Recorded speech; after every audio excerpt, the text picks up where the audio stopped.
Hey guys, so this is how to add Midjourney to your Discord. So first thing you're gonna need to do is open up a browser, and in the URL bar, you're gonna need to type discord.gg/Midjourney. So type that out and click enter. Now you're gonna be directed to this page that has an invitation to the Midjourney server. So all you need to do is just click accept invite.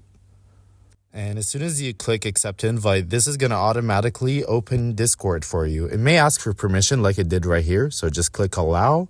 And once you're on Discord, you're going to find yourself in the Midjourney server. So all you need to do to start using it is just scroll down to one of the newbie rooms and you can start typing out your prompt.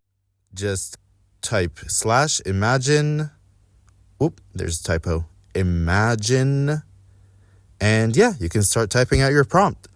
So this is how to add Midjourney to your Discord, guys. Hope that video is helpful.